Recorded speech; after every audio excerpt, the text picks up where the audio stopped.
Relatives and friends, as we begin our services, we ask that you please turn off all cell phones or electronic devices or place them in a silent mode. Thank you.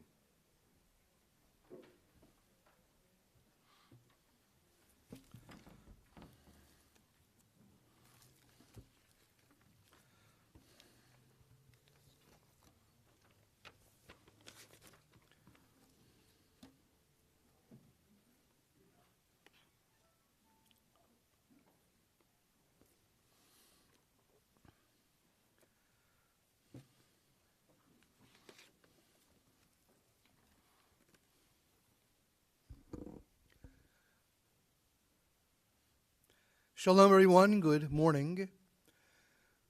I'm Rabbi Gary Gans. I'm the Rabbi Emeritus of Congregation Beth Tikva, where Shelley and Mimi have been members for a long time. Shelley was very involved at Congregation Beth Torah in Willingboro previously, and very involved in the merger discussions between his now older congregation and Beth Tikva, and was so involved and so aware of synagogue needs that he and Boyd, who I see is here, were appointed to be members of the Beth Tikva board representing the interests of Beth Torah. We understood how committed they were to synagogue life and how important it was, and they did offer a great deal of their experience, and Shelley's experience, Boyd's experience, during the couple of years when the two synagogues were filling in together.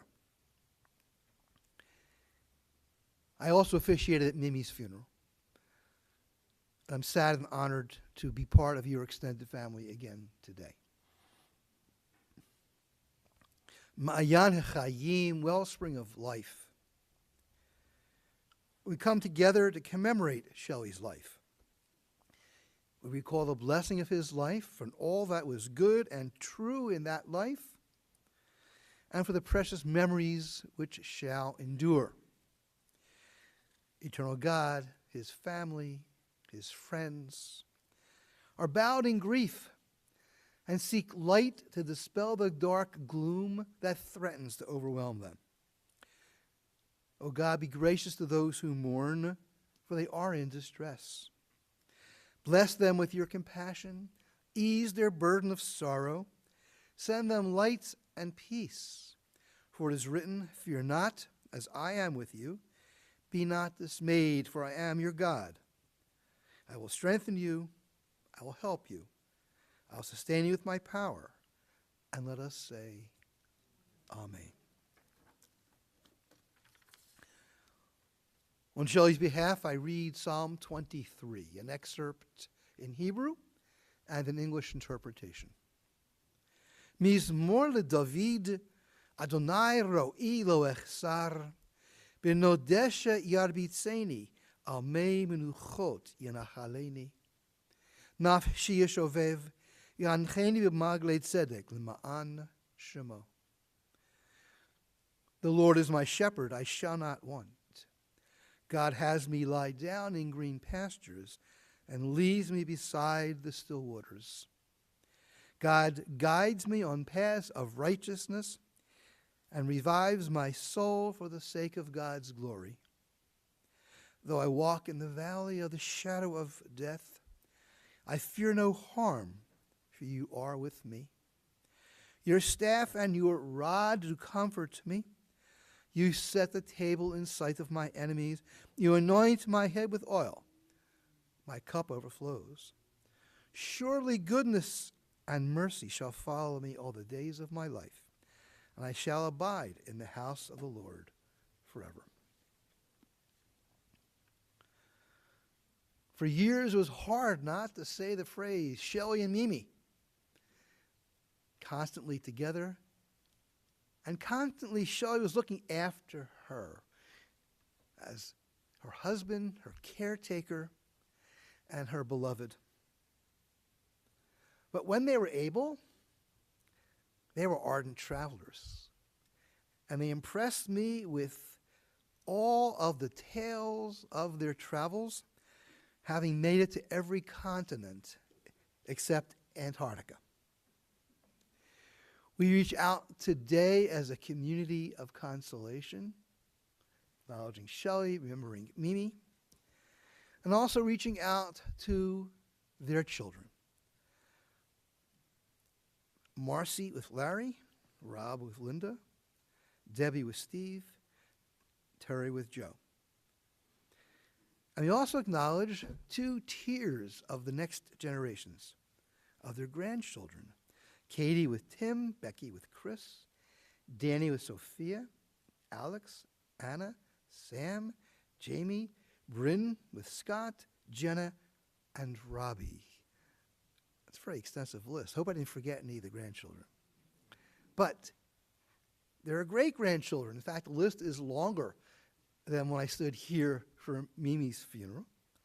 Among the great-grandchildren, we have Timmy and Ethan and Owen, Austin, Carson, Connor, and Luca. Well, I forget somebody? Gabby and Jordan. I'm sorry, but I'll tell you who to yell at. They're the ones most deprived. They're the ones who will not hear the stories directly. They're the ones that you, family and friends, have the responsibility to share those experiences that Shelley and Mimi had so they can carry it as part of their being and who they will be as they grow up. I often would see Shelley, and before that Shelley and Mimi, at the JCC and the various programs and activities. They're very proud to work on the film program at the JCC, the annual exhibition. I know that they were interested in various activities both at the synagogue and at the JCC, and proud of a scholarship for young filmmakers, also carrying their interests into the future. Shelley always had an easy smile. It helped perhaps because I knew him outside of synagogue life, because the son of his former accounting partner turns out to be my family's accountant, and then I inherited the son as part of our supporters of our family. And he always would ask, Alvin would always ask how Shelley was doing. Shelley was at many funerals for members of our congregation, shivas on their behalf afterwards, and he often would hear me present my favorite, if we can have that, favorite speech passing down from the generations that I offered at funerals. I've offered it for many of our congregants and even my own members of my family. This is written by Ben Sirach. I offer it in translation to you, who wrote, "We are destined to die. We share it with all who ever lived, with all who ever will be. Cry for the dead. Hide not your grief. Do not restrain your mourning, but remember that continuing sorrow is worse than death.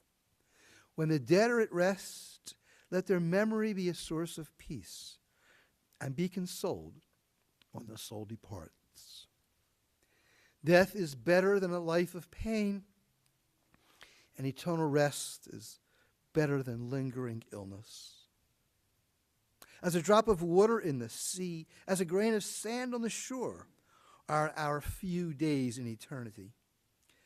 The good things in life last for a short time, but a good name, a good reputation, endures forever." Before the service began, and before we cut the ribbons in the side family room, there was a certain ambivalence of feeling going on. There was joy, there was laughing, there was a bit of giddiness at seeing some of each other for the first time in a while, tinged with the sadness of why we're here. And that's a healthy spectrum of feelings, which is reflected, by the way, in the book of Ecclesiastes. I'll offer part of that and in English to you as well. For everything there is a season, a time for every experience under heaven, a time to be born and a time to die, a time to plant and a time to uproot what is planted, a time to tear down and a time to build up, a time to weep and a time to laugh, a time to grieve and a time to dance, a time to throw stones and a time to gather stones, a time to embrace and a time to refrain from embracing, a time to seek and a time to lose, a time to keep and a time to discard, a time to tear and a time to sow, a time to keep silence, and a time to speak. And indeed, it is a time to speak and to share. I have a number of speakers who will be coming up. Honored to call first on Danny.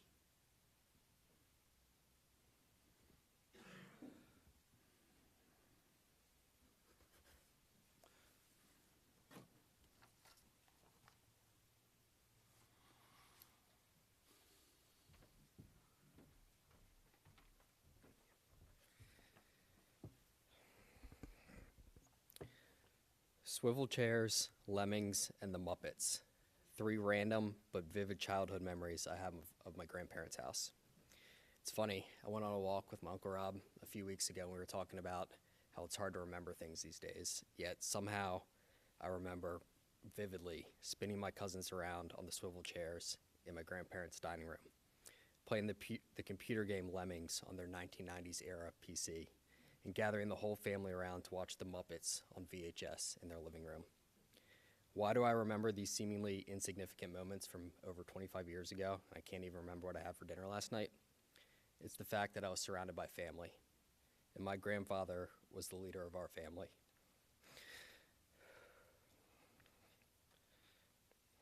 What an incredible leader and role model he was. He was a devoted and loving husband to my grandmother for over 64 years. Every time I talked to him, he made it a point to ask about my wife, Sophia, and he would always tell me, Dan, you're really lucky, he found a good one. Talk about the ultimate validation. He knew a thing or two about finding a good one. The love and care that he showed for his good one, my grandmother, is something that we all should look to emulate in the relationships in our lives. He was also the absolute best father, grandfather, and Zadie, which is what his great-grandkids called him. 4 children, 10 grandchildren, and 9 great-grandkids. What an incredible and fulfilling 89 years of life. We should all be so lucky to maybe meet one of our great-grandkids one day, and he got to meet 9 of them, and he had meaningful relationships with each and every one of them, including my son, JJ, who's the second youngest. He'll turn 3 on Saturday. 3 weeks ago, Sophia, JJ, and I got to visit Grandpa for the last time. And despite my choppy memory, I'm confident that's a visit that I'll never forget. Grandpa was coming off of multiple days of chemo. He was hooked up to a breathing tube and was essentially confined to his couch. I can't even imagine how much pain and exhaustion he was feeling. But cancer wasn't going to stop Zadie from playing with his great-grandson. He, of course, had to teach him his patented cheek pop, which I'm going to attempt to do, but I can't do it. It's supposed to make a noise, and after 35 years, I still can't figure out how he does it. It's one of those grandfather tricks, but I'm sure all my cousins and everyone in this room can understand and knows what that was like. Grandpa expended most of the energy he had left that day in just those few moments with my son, going back and forth, teaching him the pop. And just like the swivel chair, the Lemmings, and the Muppets, to JJ, it was just a small moment in a lifetime of memories to come. But for me, it was one last time watching my grandfather live life to the fullest, and that is something I'll hold on to forever.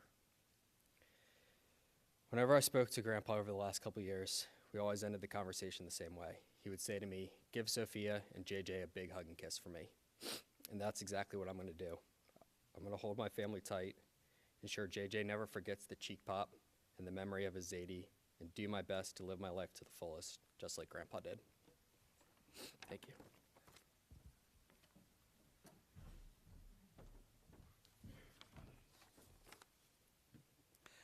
I now call on Terry.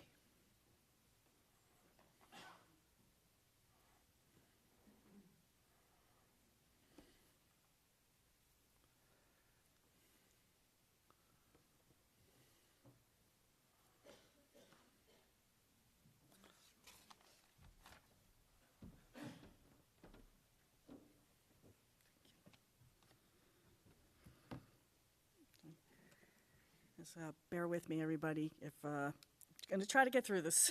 So thank you very much. I'm gonna grab some water in case I need it.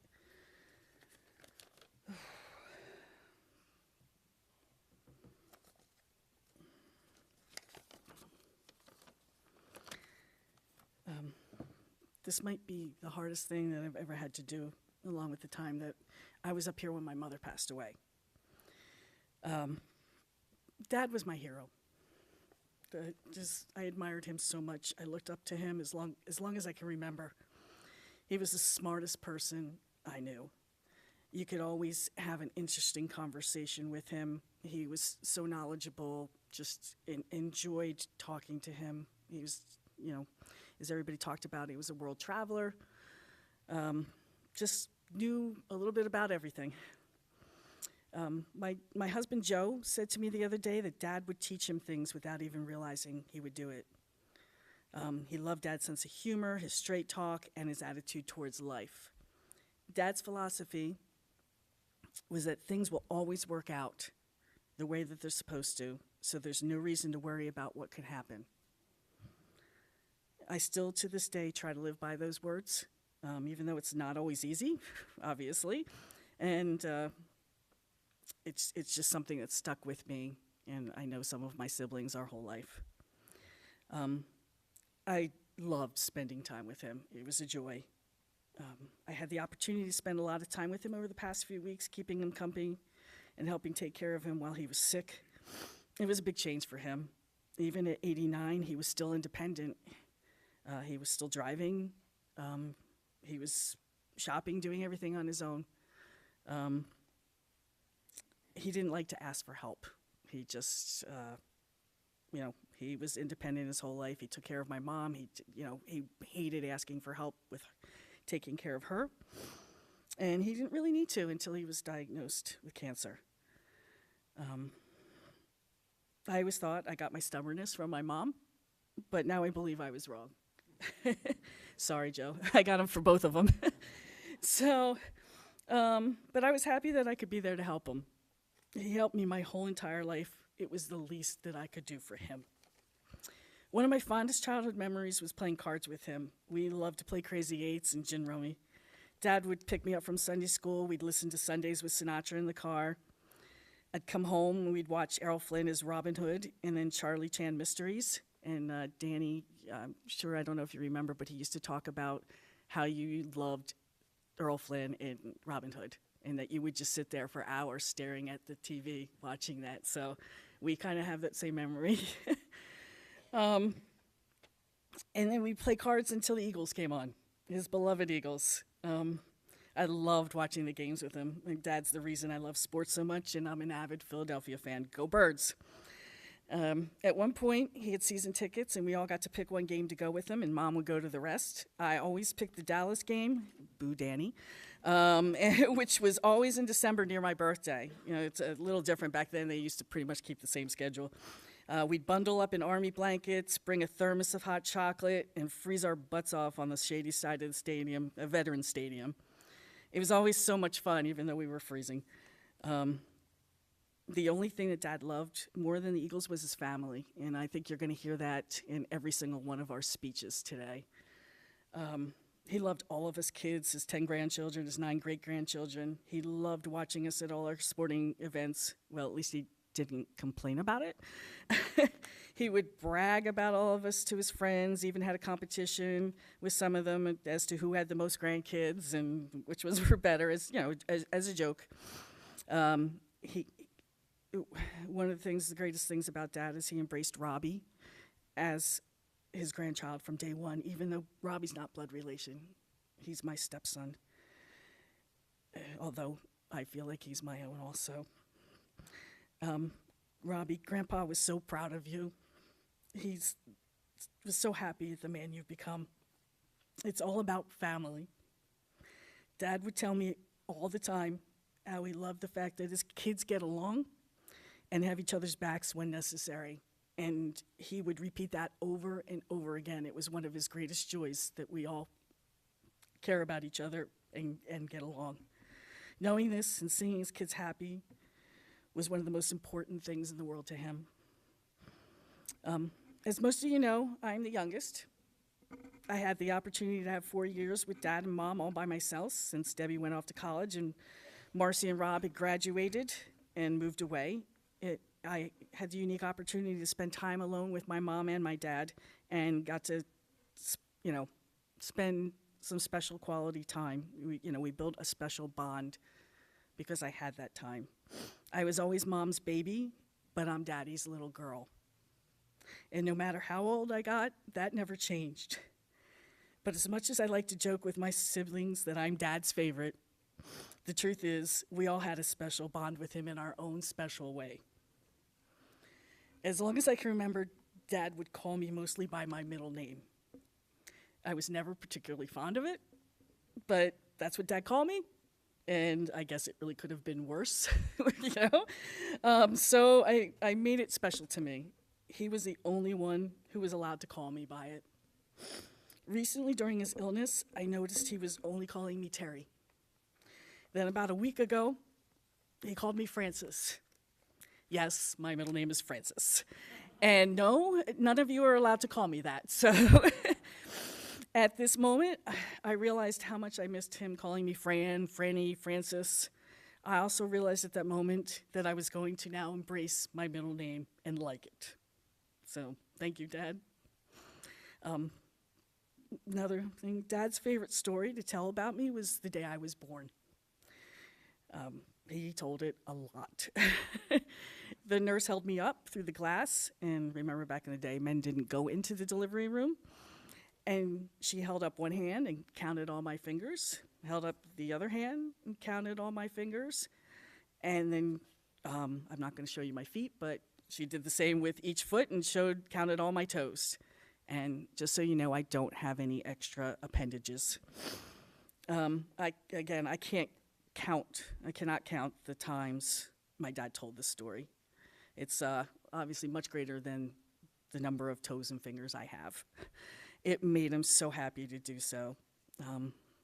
One of the times I specifically remember is he told it not too long after my mom passed away.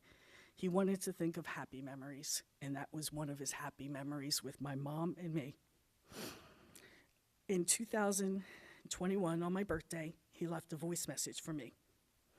It was a brief reference to the story, and something told me not to erase that message on my phone. I haven't, and I never will. I'll listen to it with the same joy he had in telling the story. I have debated whether to play this message for everybody, but I think I'm going to do it. So bear with me while I pull it up. All right. You can hear it from Dad's own words. Just a portion of it, very small, but... Hey, kid, I wanted to make sure you had that 10 fingers and 10 toes because this is your birthday. So when you get a chance, call your father back. Bye, dear. Happy birthday. And that I will have forever. Dad, I'll miss you every day. You were such a big influence on me. You taught me so much about life and how to be happy. Dad was always happy. You were one of a kind, Dad, admired and loved by all. I am proud, so proud to be your daughter, and I could have not asked for a better daddy. I love you.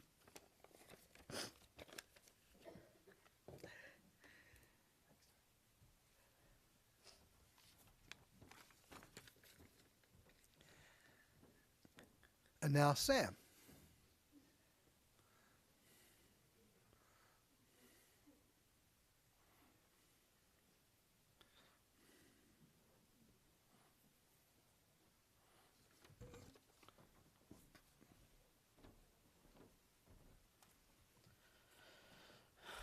Tough act to follow.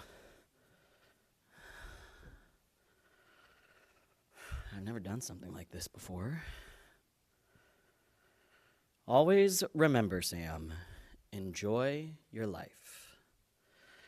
My grandfather would tell me that every year on my birthday, and it has always stuck with me. It feels like simple, honest advice that captures his optimism so clearly. He always seemed so timeless to me, like he could live forever with his youthful and adventurous spirit.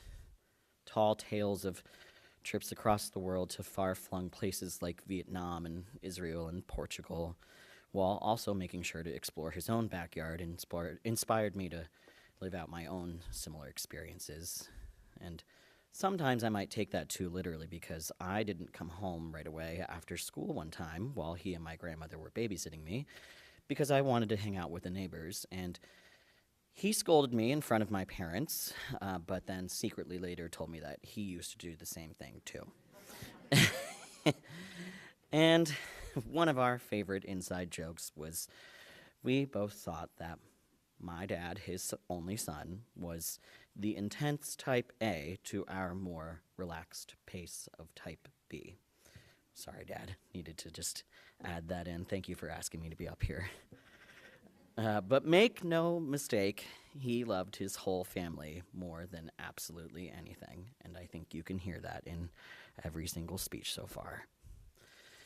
He never made me feel like my ambitions were too large. Everything from acting on a stage to slapping a hockey puck to pursuing a life as a professional writer got two enthusiastic thumbs up from him. He'd tell me, "You're smart and creative, Sam. You can do anything you want if you work hard." But more than anything, though, I want to express my very good fortune of my last memory of him in person. Thanksgiving of last year at a steakhouse in Philadelphia. It was just the two of us and my parents. His memory was impeccable, and he spoke in great detail about how the restaurant used to be a bank because he knew I liked history and trivia. I think I got that from him. We got a photo together that I cherish dearly, and that is a blessing that I don't take for granted. And in the end, I will miss him terribly, but I know, like he always told me to do, that he enjoyed a truly good life.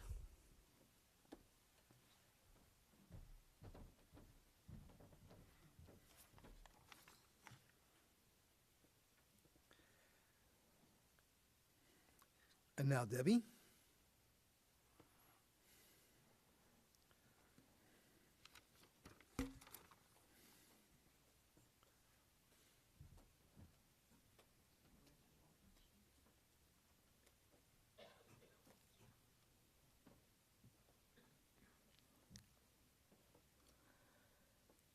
This is not the speech I was going to give, but 5 o'clock this morning, just tend not to go to bed. This kind of came to me because if you know me, I like numbers, not the accounting kind of numbers, but like dates kind of numbers. And exactly 4.5 years ago today, at the same time, 10:30 in the morning, many of us gathered in this room to say goodbye and celebrate the life of my mother. Your grandmother, your bubby. Today we're here for my dad. And if I'm being honest, the only thing that's getting me through this is believing that they're together today. Mom died just 5 months shy of their 65th anniversary. And sadly, Alzheimer's took away her ability to even know the significance of that day. Between that and recycling day, it meant nothing to her. But one thing I can tell you that she knew is that she was loved.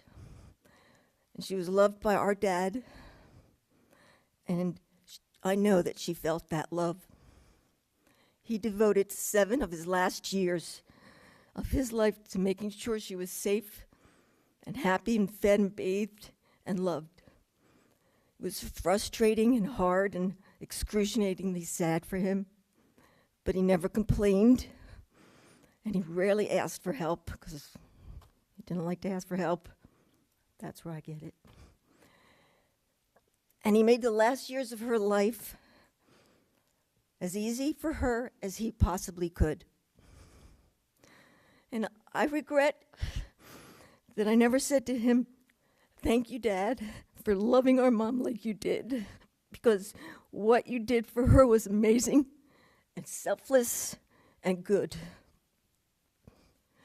There are many, many great men out there, and how lucky and blessed we are that our father and our grandfather and our great-grandfather, Sadie,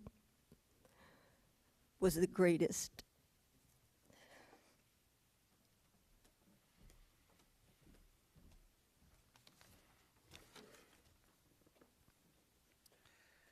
And now Jenna.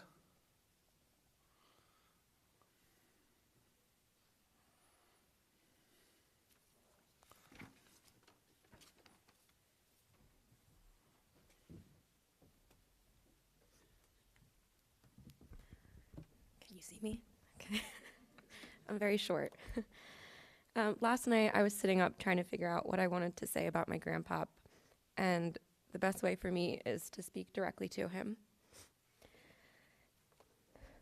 Grandpop, finding the right words to say goodbye to you is just as hard as I imagined. While I knew this day was coming, it doesn't make it any less painful. All day on Sunday, until I stepped into my parents' house at 8:30 p.m., I had convinced myself it wasn't real. There was no way I would never see your smiling face again. There was no way you'd never see another Eagles Super Bowl win. There was no way I'd never hear you go on a political rampage and share your wealth of knowledge with me. And there was no way I was accepting the fact that I'd never hear you tell me how funny and fabulous I am again. You were, after all, one of my biggest cheerleaders in the adventures I took in life, and I will never forget the way you applauded me along the way for the chutzpah that I have. However, when I walked through that front door of the house that you've spent many nights having family dinners and holidays with us, I could feel your absence in my soul. I could feel the changes I would have to endure over this next year to adjust to a new life without you in it, because I really thought we had more time. I want you to know how sorry I am. The minute I heard the news on Friday that you were being rushed to the hospital, I should have been there with my parents by your side. I called you up that night, and I'm not sure if you remember, but I told you I loved you. But I should have been there to tell you in person, and I will never forgive myself for letting that quick dinner a few days before be the last time I saw you in person. You showed up for me for 28 years without a question, to showing up to my soccer games, rain or shine, to every Sunday night dinner, enduring the pouring rain at my high school graduation, to tutoring Jamie in accounting and making her cry because she was horrible at it. We could always count on you to be there. I'm so sorry that at time you needed love and support the most, I failed you. Jamie and Bryn and I were so lucky to have you and Grandmom within 10 minutes of driving distance of us our entire lives. How lucky were we that any given day we could just pop by and see you and spend time with you. Most recently, one of my personal favorite memories was the last Passover dinner we had. You came to the table so excited that we were going to do something new, a play version. I don't think you knew just how much fun we would have with it, but the laughter we all shared with you that night will be hard to live up to for any Passover moving forward. I didn't realize it at the time, but my favorite Passover memory with you would also be my last. Next year will feel empty and hollow without you there. Your love for Grandmom inspired me and truly set my standards. I was always in awe in how you couldn't walk without holding each other's hands. Maybe it was a simple act you two didn't think twice about, but to me it showed the kind of love that I wanted, and I can only hope to find someone who loves me a fraction of how you loved Grandmom. With that said, there's one last thing I want to tell you today. When Grandmom died, it was the first time I ever really experienced death. The first few months after her passing, I would lie awake at night restless. It wasn't until my eyes were swollen shut from crying that I was able to fall asleep. I wasn't just crying for the person I lost. I was mourning for the loss of you because the person you created a beautiful life with was taken from us too soon. Grandmom and I had an extremely special bond that I will cherish forever, as I do believe she not only lives on in me, but my mom as well. It was extremely difficult for me to move on from the day that we buried her. But I wasn't just grieving for myself. I was in a constant state of worry about you. On that cold January day after we left the cemetery, I vowed to make sure every time I see you, I put a smile on your face. And I hope I did an okay job and made the tough days a little brighter for you. When I think about how you are no longer here, I feel a sense of peace knowing you are reunited with Grandmom. I know you two will continue to protect me and follow me through my journey for life, and I hope I make you proud. I love you both more than I could put into words. You gave me the best mom I could ask for, aunts and uncles I can call on at any time of the day if I needed, and cousins I have the most amazing memories with. You created a legacy that I can only dream of myself. And don't worry, one day when I have my own family, I will pass on your memories and your souls will live on in my children and grandchildren. I will spend every day continuing to miss you and share stories of you both until I see you again. Thank you.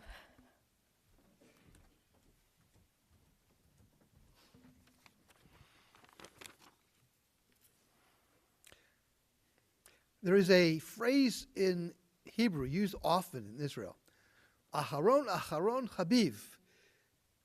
The final and concluding person in any activity is still highly regarded and respected. And I call for that role Rob.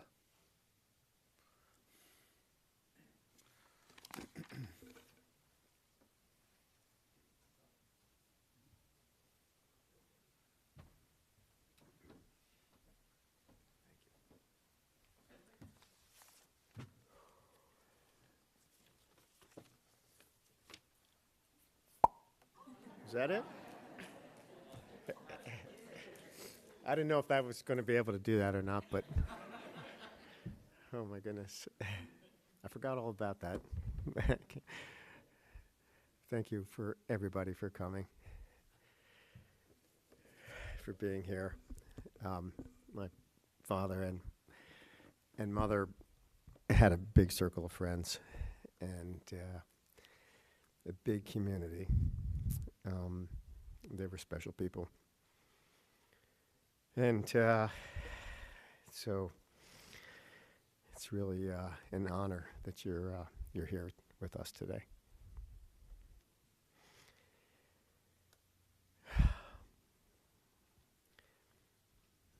Sheldon, he was born to an immigrant father, Theodore, from Ukraine, and an American mother, Anna, from Philadelphia, in 1933. And Sheldon grew up in the Great Depression and lived his formative teenage years through World War II. It's hard for me to imagine what that world was like. It's really hard to imagine at the age of 4, his mother died of bone cancer before he even had a chance to get to know her. So he was raised by a single father, his Aunt Lena, Uncle Sol, which our family has vivid memories of. They were also Ukrainian immigrants. And his childhood, like most Americans during those times, were difficult, yet simple. It's a simpler life in those days. I think he was determined to achieve the American dream. I think he achieved that from everything I heard today. He was offered the opportunity to attend a really prestigious Central High School in Philadelphia. I learned this recently. I had, like my sisters, an opportunity to spend some really quality time with him in the last month. He was the only Jewish student at an all-boys high school. And while there, he was reminded of the world's complicated times. Despite the constant bullying for being Jewish, he graduated and he went on to excel at Temple University. And he embraced his Judaism with passion.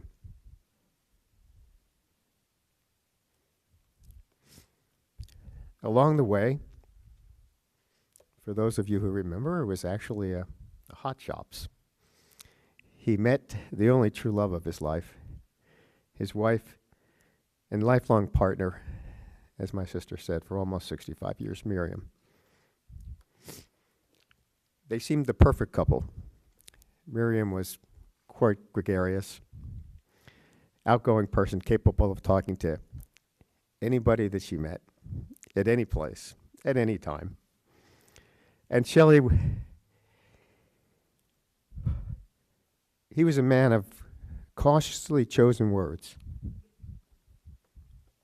Yet he was our mentor, our family leader, and the heart and soul of our family. He was indeed the perfect father. He lived a virtuous life. His morally high standards are shared by few. His life code was tell the truth, don't blame people, be strong and do your best. Choose hope over fear. A loving man with a bold, vibrant heart. Always humble.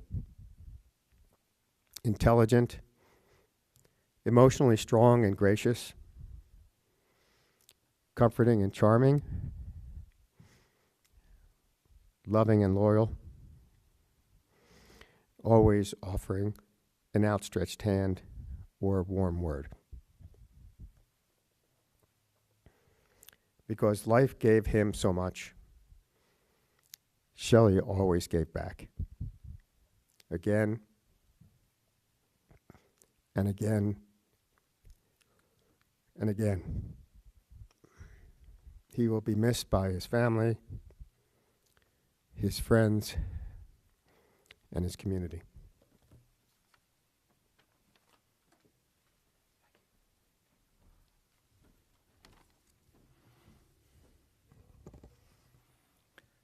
I feel like we have a picture here, a painting that was filled in from the various edges and the sides, and in its totality, in the gestalt, gives us an excellent presentation of Shelley. I heard common themes of love and loyalty and connection, and let me suggest you supported him as well. No one failed him.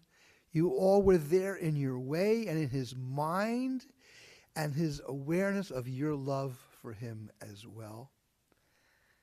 And I suggest that his memories will endure and that you will find a great deal of strength from all that he offered you and that you can then offer to each other in future generations. We come now to the prayer El Malei Rachamim, God, the compassionate one, who we turn to for support even in moments of sadness. And in his honor, I ask everyone to please stand as I read this text in both Hebrew and then the English interpretation. El malei rachamim shochein b'amromim hamtzei menucha nechona tachat kanfei hashchina. B'malot kedoshim toharim kezohar harakia masirim et nishmato hayashar shalach olamo began Eden tehei menuchato.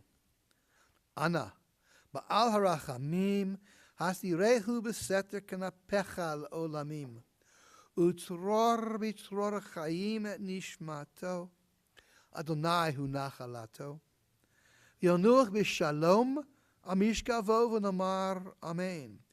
O God, exalted and full of compassion, grant perfect peace in your sheltering presence among the holy and pure to the soul of Sheldon Faktorow, who has gone to his eternal home. Master of mercy, we beseech you, remember all the worthy and righteous deeds that he performed in the land of the living. May his soul be bound up in the bond of life. The Lord is his portion. May he rest in the tranquility of shalom, of peace. And let us say, Amen. I welcome you to be seated again, please. The interment will be at the Crescent Memorial Park on Route 130 in Pennsauken. Following that ceremony, everyone is welcome to join at Debbie's house. And again, Wednesday evening for continuation of Shiva at 7 p.m. Any potential donations in his memory are welcome to the Jewish Community Foundation to support the Faktorow Family Endowment Fund, as well as the Jewish Family and Children's Service in Cherry Hill.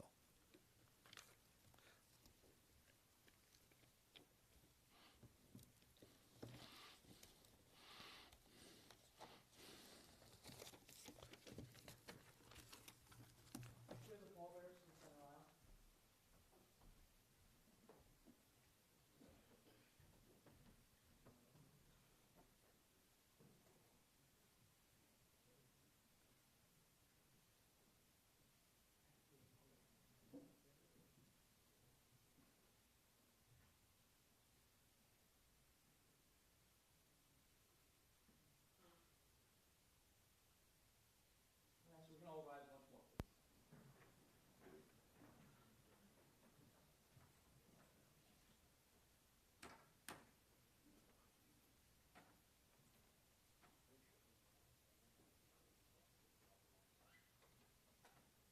Adonai yigur bohelecha, mi yishkon bahar kodshecha, holech tamin for tzedek, v'dover emet levavo, lo ragal alushono, lo asar edu ha'ah, v'cherpa lo nasa akruvo, nivzeh einav tim'ah, yired na yikabed, nishpal